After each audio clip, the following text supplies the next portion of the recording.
Welcome to the 2025 Ranked Choice Voting Training for Minnetonka election judges. For this training, we'll discuss the voting method used for municipal elections in the city of Minnetonka. Our goal is to ensure that you understand how to assist voters in marking their ballot using ranked choice voting. We will provide you with the tools to answer basic questions from voters and an understanding of when to refer voters to city election staff. Ranked choice voting, or RCV, is a voting method where voters rank candidates in order of preference, first choice, second choice, and third choice.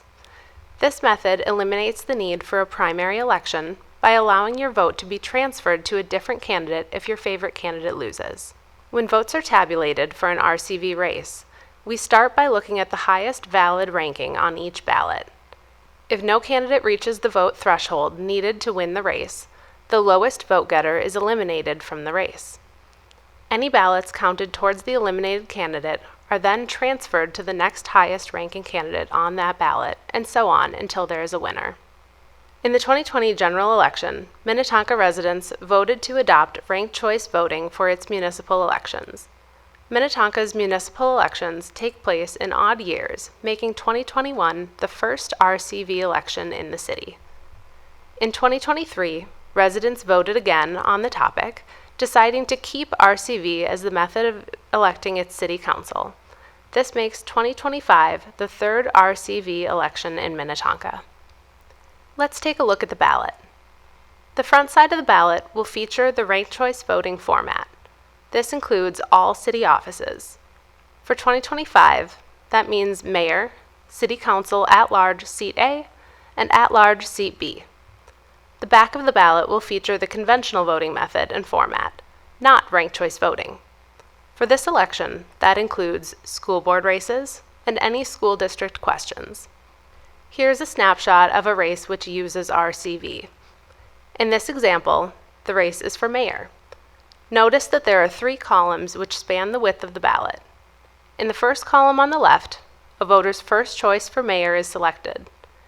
In the next column, a second choice can be selected. And in the column on the right, a third choice. For each city council seat on the ballot, voters can rank up to a maximum of 3 candidates in order of preference. Voters are not required to rank 3 candidates. They may choose to rank 1, 2, or none at all if they're not interested in that race. The write-in option is available in all 3 columns. Here is an example of a properly marked ballot. The key is not that the voter used all 3 columns, but that a different candidate is marked in each column, and that only one oval is filled in each column. In this next example, the voter chose to select a first choice and a second choice candidate, but not a third choice. This is a perfectly acceptable way of marking the ballot. Now let's look at some other ballot marking scenarios. An overvote is the most important ballot marking error to be aware of. This is when 2 or more candidates are selected in the same ranking column. Any selections in that column will not be counted. The selection in the next correctly marked ranking column will be counted instead. Let's take a look at an example of an overvote. You'll notice that the voter selected 2 candidates in the first choice ranking column, candidate A and candidate B. The intended vote cannot be determined, so the next correctly marked ranking column becomes the first choice. The second choice and third choice columns are both marked correctly in this example. The RCV instructions on the front of the ballot directs voters not to fill in more than 1 oval in a column, as it is vital in determining a voter's preferences. If a voter casts a ballot with an overvote, the ballot counter will recognize this and display an error message. It's important that the ballot counter judge is there to explain the error and inform the voter of their options. We'll talk about this a little more later.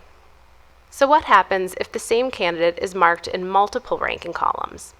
Choosing to mark the same candidate in more than 1 ranking column has no effect and is the same as marking them only once. Any subsequent columns with the same selection as a previous column will effectively be considered blank. Keep in mind that ranked choice voting does not give voters multiple votes. Each ballot counts for 1 vote per race, so marking the same candidate multiple times does not give an advantage to that candidate. Here's an example of a ballot marked this way. While it's not inherently wrong to mark the ballot this way, it's not the recommended way to mark your ballot if you have any preference between the other candidates. When this ballot is cast, the ballot counter will not display an error message. Again, it's not inherently wrong, and a voter may opt to mark their ballot this way if they desire. But because each ballot only gets one vote per race, in this case, if candidate B were eliminated, there is no other candidate selected to which the vote can be transferred. What happens when a ranking column is skipped? When a voter skips a ranking column but makes a selection in a subsequent column, the highest valid selection will receive the vote. Skipping a column does not nullify the columns in which a valid candidate selection has been made. For example, even if only the third choice column has a selection, that selection will be considered the voter's first choice. Here's an example of a ballot marked this way. The voter skipped the first choice ranking column, then made selections for the second and third choice. During results tabulation, we look to the highest valid ranking to determine the voter's first choice.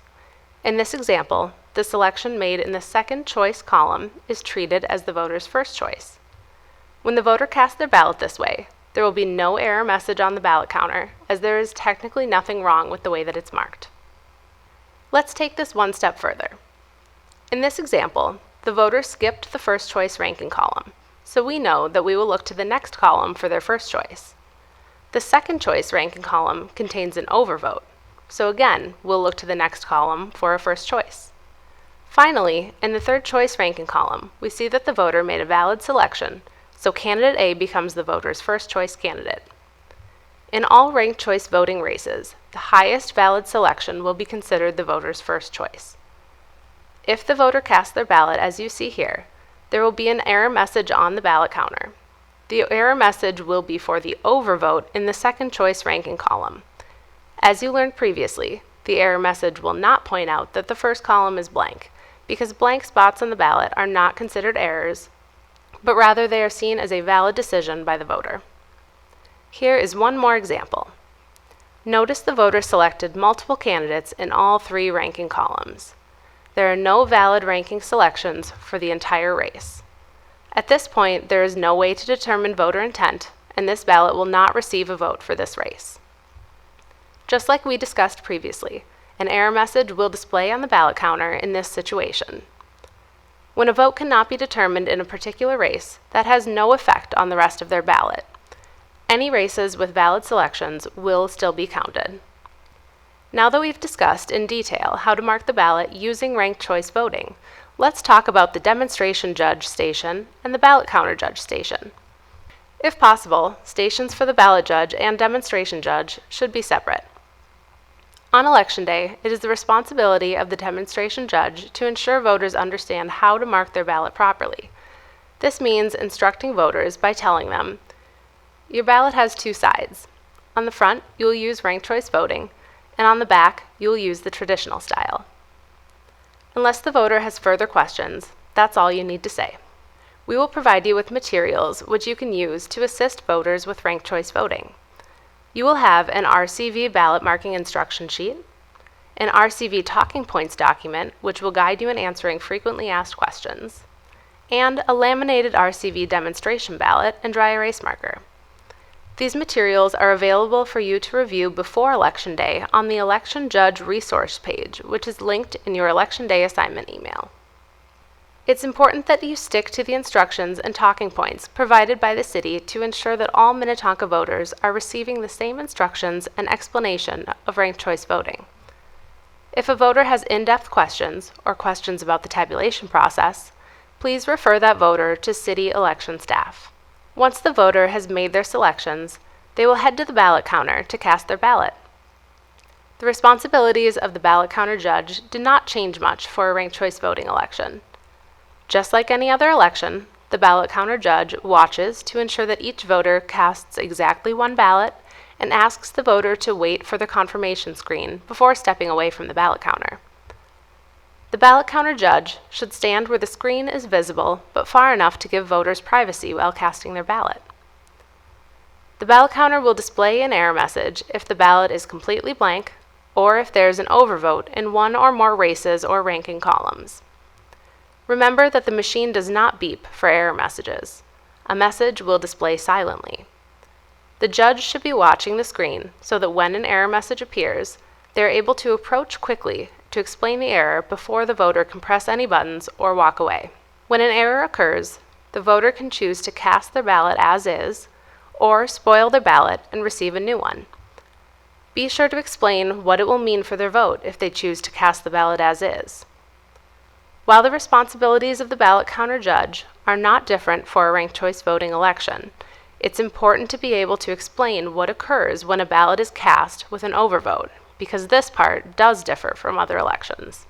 After the polls close at the end of the night, and all results data has been received, the Secretary of State website will report vote totals for first choice ranking columns only. Final results for ranked choice voting races will not be available on election night. The following day, city election staff will begin tabulating round-by-round results, which will be posted on the city website when all RCV races have been tabulated. These will be posted by the end of the week at the latest, though it typically occurs much sooner. City Council will canvass the election results at the regular City Council meeting on Monday, November 10th. During the meeting, precincts will be selected for the post-election audit, which will take place the following week. Please remember that it's extremely important that judges refrain from speaking positively or negatively about ranked choice voting or any other political or controversial topic while working as an election judge. Voters may make comments in your presence or directed to you, but do not engage in the discussion. You must remain neutral. Your job as an election judge and an employee of the city is to administer the election process as it is, not discuss the merits of it. The same laws apply to discussing ranked choice voting as discussing any other political topics in polling places. It is strictly prohibited by law, and you will be asked to leave if you cannot adhere to this policy. This applies to conversations with voters, with your fellow election judges, or anyone else in the polling place. Polling places must always remain 100% neutral on all political and controversial matters. Before we wrap up this training, let's take a look at these short videos from the City of Minnetonka website about ranked choice voting. Minnetonka is using ranked choice voting this year in its municipal elections. How does ranked choice voting work? Let's say your family is looking to add a tree to your yard as part of our vast neighborhood canopy we all love. You have 3 options of what to plant: oak, maple, or pine. On a ballot, always working from left to right, you choose your favorites. You like the brilliant color of maple leaves in the fall, so you rank maple first. If you can't have maple, you'd love to have a pine tree that's green all year long, so you select pine as your second choice. And the mighty oak is your third choice if you can't have maple or pine. And just like that, you used ranked choice voting. Now all there is to do is tally up the votes and see what wins. Have questions? We can answer them at minnetonkamn.gov/rankedchoicevoting. Minnetonka is now using ranked choice voting in its municipal elections. So how are votes tallied in ranked choice voting? First, the ballots are counted based on their first choice. We see 4 votes for oak, 4 for maple, and 2 for pine. The one with the least amount of first choice votes is eliminated. In this case, pine. The votes from all the ballots that had pine as their first choice are now transferred to their second choice. In this case, both second choice votes were for maple. With those votes for pine transferred, we can tally the new results. The total is now 4 votes for oak and 6 for maple. Maple now has over 50% of the votes, and it's the winner. And just like that, the newest tree in our canopy has been chosen with ranked choice voting. Have questions? We can answer them at minnetonkamn.gov/rankedchoicevoting. This concludes your 2025 Ranked Choice Voting Training. You can review training videos and materials prior to Election Day by visiting the Election Judge resource page linked in your Election Day assignment email. On Election Day, use the materials provided and ask your lead or assistant lead judge for help when you need it. We don't expect you to remember everything. If you have questions prior to Election Day, please reach out to City Election staff. As always, thank you for serving your community in its municipal elections.